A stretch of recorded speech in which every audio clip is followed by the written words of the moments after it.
From Rosecroft Raceway in Fort Washington, Maryland, this is the Boxing on the Beltway post-fight wrap-up show. The Boxing on the Beltway post-fight wrap-up show is brought to you by Real-Time Pain Relief. From boxers to ballerinas, the shoulder pain, the muscle strain, everything in between. Boxing on the Beltway recommends Real-Time Pain Relief, natural, plant-based, safe, fast, and effective appointment. You go to freepainoffer.com, buy $10 worth of Real-Time Pain Relief. You get a free $10 tube of Real-Time Pain Relief. Rub it on, the pain is gone in real time. And by DeborahSpears.com.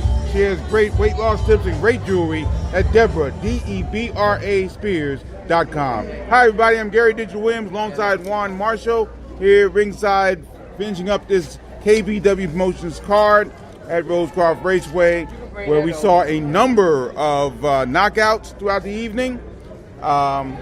We also saw some interesting bouts along the way. So we had 7 bouts we can talk about tonight, and all were kind of interesting in their own special way. First of all, the main event, Dusty Hernandez Harrison fighting for the first time, I should say, in the state of Maryland. He took on Fred Jenkins Jr. of Philadelphia, Pennsylvania, and Harrison won a 4th round TKO, stopping Jenkins at 2:17 of the 4th round. Yeah, Harrison made that fight look easy. And Jenkins wasn't an easy opponent. Jenkins was a fighter who has won 75% of his fights, and Harrison, was very comfortable. I almost seen him to the point where I left off seeing him. He had quick jabs still, even though he looked a little heavier in the ring because I'm not used to seeing him. He wasn't out of shape. No. He was in shape, but you can see he was a bigger fighter now. Yeah, and he did a tremendous job. Well, one time he was 200 pounds. Wow. He got down to 163 tonight and was able to win the victory very easily. Again, Harrison looked sharp. He looked sharp with his jabs, as Juan said, his right hand. He just took his time and finally got the knockout win at 2:17 the 4th round. So Dusty Harrison now 31-0-1, 17 KOs. Fred Jenkins falls to 10-6 with 3 KOs. And the same can be said to Mike Ballaghan, who was in our co-feature tonight up in Marlboro, Maryland. He stopped Marquise Valentine, who had a huge weight advantage over Ballaghan, but Ballaghan did not let him deter him. He ended up scoring a 6-round TKO, 229 in 6 rounds. Yeah, Ballaghan, it took a little while for him in the first round at least. He used the first round to actually gauge his distance. And it looked like it was almost a little hard for him to get his distance in the first round, but he made up for it in the second round when he used his jab to get in, and he used that right hand because he's southpaw. He used his right hand to set up a jab, and he started landing some great shots to the body of Valentine. Yep, and Ballaghan went on to the victory. He's undefeated, still 13-0 now, 10 KOs for Mike Ballaghan out of Marlboro, Maryland, and Marquise Valentine 5-6 with 2 KOs. A little bit of surprise in one of our bouts, in the All Virginia bout. Joe Jones out of Leesburg, Virginia, who made his first appearance in the Beltway. He used to be in Rosecroft as an amateur many times, but never as a pro until tonight. He defeated the previously undefeated Montez Brown out of Williamsburg, Virginia, and Virginia Beach, Virginia. He scored a shocking first-round TKO, 101 in the first round. Yeah, I thought that was going to be the bout that was going to be actually a very evenly matched bout. It was evenly matched, but as far as competition, I thought it was going to be evenly competitive bout. Right. But Jones made easy work of it. I was expecting. I didn't expect. What is it? Montez Brown. I didn't expect Montez Brown to actually, to fight the way he did. But Jones landed a shot that put him down, caught him off guard, and he just couldn't recover from it. Yeah, good win for him. No question about that. Joe Jones now 10-1 with 7 KOs. Montez Brown loses for the first time. He's 8-1 with 6 KOs. And we had 2 candidates for early candidates now for the Beltway Boxing Knockout of the Year, and they kind of came in back-to-back bouts. First of all, Yank Plana, this is going in reverse order actually. Yank Plana out of Hagerstown, Maryland, he knocked out Jonathan Morgan at 42 seconds of the first round, and it was a crushing left hand that did the damage for Yank Plana. Yeah, Yank Plana, he landed some shots like that before in a bout I think we've seen before when, to me, for him to get knockouts is not shocking because of his style and everything. He's a very aggressive fighter. and he did much of the same tonight. But we did see him in a previous bout when he got caught when he Ashton Sykes. I think that was one of the more competitive bouts, but he ended up winning and stopping Sykes in that fight. But this fight right here with that hard left hook, I mean, it was a right-left combination.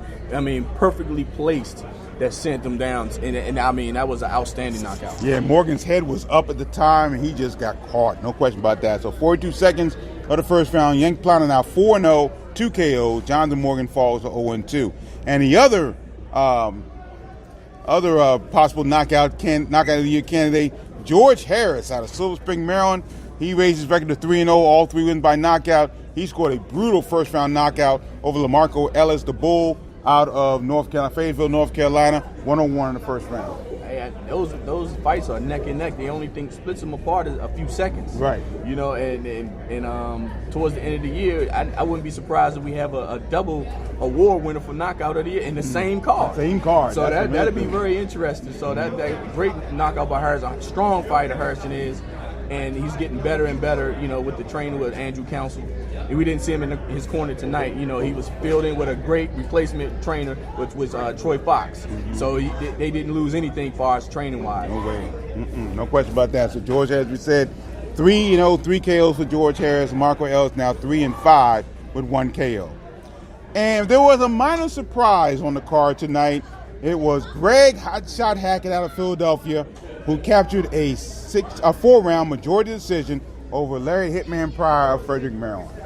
Yeah, Hackett, you know, we're so used to seeing Hackett. We're so used to seeing both fighters. Yeah. But the type of, I think Hackett is more involved in the boxing life than I think Pryor is, because Hackett does a lot of things outside of the ring, and Hackett is one of those pressure fighters. And anybody he brings to the Beltway area, it's not going to be an easy fight for him. And he made it a hard fight for Pryor, and he pulled it off. He did a lot of inside work, very good inside work, and kept Pryor on the outside trying to land counter shots. But Hackett stayed in inside so much that Pryor couldn't do anything for him. Yeah. One judge, David Brazel, had as a draw of 58-58. But he was overruled by both Kenny Chevalier and John Gradowski, who had about 59-57 for Gregory Hackett, who's now 3-18-1, while Larry Pryor falls to 10-18-0 with 5 KOs. And the opening bout tonight, Roger Belch, RB3 out of North Carolina, Hobsonville, North Carolina, won a 6-round unanimous decision over Darrell Harris out of Sarasota, Florida. All 3 judges scoring about 59-55. Yeah, it was a very competitive opening of this card, which was great. You know, we want to see. We're so used to seeing cards when they're matched up. We see early knockouts right at the beginning, but to open this card up, to have some fights, bouts go to distance, and very competitive bouts. You know, and that's what these guys made it tonight. Very competitive. Yep. Roger Belch now 13-1, 8 KOs, and Darrell Harris 1-12-1. So that's the card here tonight. From Rosecroft Raceway, yours truly served as ring announcer, and I hope I did a pretty good job. And we continue with Rosecroft Raceway 1 week from tonight, where will be the regional Golden Gloves here at Rosecroft Raceway, 7:30 p.m. The best from D.C. and Maryland and Delaware taking on Virginia, North Carolina. And we got to say congratulations to Bobby Magruder, because Bobby Magruder, we just found out here tonight, will be inducted into the Golden Gloves of America Hall of Fame. He'll be inducted during the National Golden Gloves Tournament on May 5th in Chattanooga, Tennessee. They only induct one person a year for the Golden Gloves Hall of Fame. So this year is Bobby Magruder, who, again, as we've said time and time again, has done an outstanding job with the Washington Golden Gloves and the regional Golden Gloves, and he did work with the Virginia, North Carolina Golden Gloves that took place here at Rosecroft as well. So he has just done a wonderful job. He's a wonderful person, and congratulations to Bobby Magruder, who is in the Golden Glove, will be inducted into the Golden Gloves of America Hall of Fame. Well deserved, no question about that. Well, Juan, the Odyssey has begun for us pro-wise.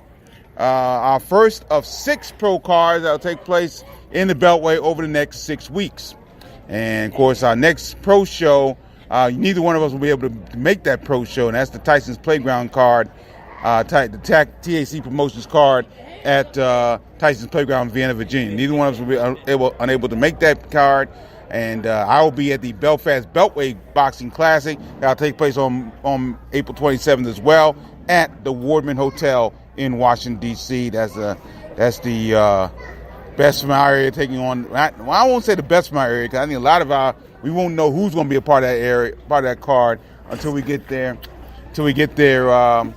On April 27th. So we'll see what happens there. But be as it may, should be an interesting day 1 week from tonight because 3 Beltway boxing events taking place. Right after that, we have May 4th at the Waldorf Cultural Center in Waldorf, Maryland. That's the Cy Nation card. Then on May 11th, it's Eagle Bank Arena for Jared Hurd taking on Julian J. Rock Williams. May 18th at the Entertainment Sports Arena in Southeast Washington, D.C. with Dominic Wade and Tierra Brown on that card.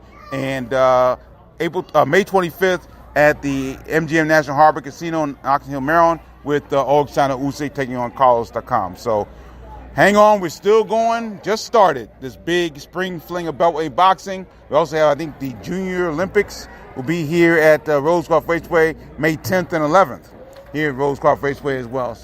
So much going on. If you are not involved with the Beltway boxing scene, this is your time to get involved because we will be very busy for the next few weeks. New announcement with Gary Russell. And then don't forget also outside the area, May 4th, we have Lamont Roach Jr. taking on his opponent on May 4th at the T-Mobile Arena in Luis Concepcion's name, and he is coming up on May 4th at the T-Mobile Arena. Also, on Friday, April 26th at the Met in Philadelphia, Malik Iceman Hawkins is on the card. Also, Malik Warren makes his pro debut, and he'll be on that card. And also, April 25th, we still say, I guess, that Mike Yes-Indeed Reed will be on that card on April 25th.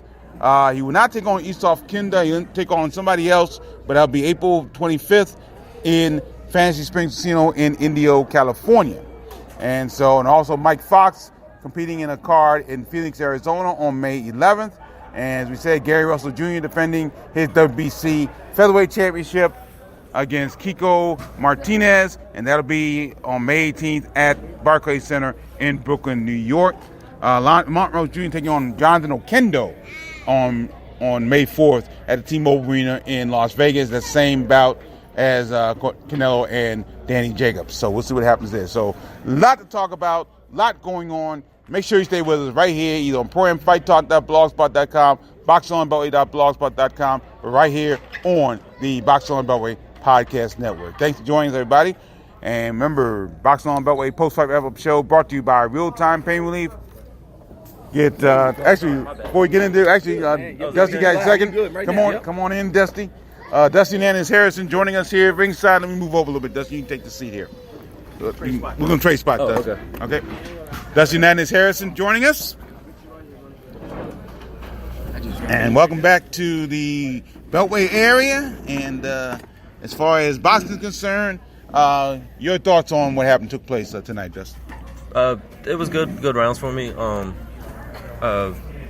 Fred Jenkins is known for being pretty durable, so I didn't want to rush it. I didn't want to go in there and try to get a knockout. And maybe I was a little bit too relaxed. Maybe I didn't work enough, but it still worked out for me. I let the knockout come to me, and I got it. So. Okay, good enough. How do you feel with the weight now? With 163? I'm still going down to 54. My promoter, Lee Baxter, he prefers me just to work it down. I can get there. I'll get the 54 for sure. This was easy. Good. So your transition, as you're taking fights, you're going to be dropping more and more weight? No, I wrote 160 on the contract.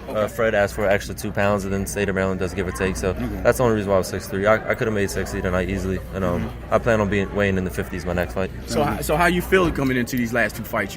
Physically, how you feel? I feel great. I feel honestly better than ever because I'm carrying my strength with me. A lot of times at 47, I feel like I would lose some of it. I had 60 knockouts when I was fighting 47. I got 18 now. But and anybody you talk to in the gym, like, man, Dusty, it's hard, but it wasn't translating in the fight. So, either it was something I was doing, I wasn't sitting down on punches, or I was maybe cutting a little bit too much weight. But now it's showing.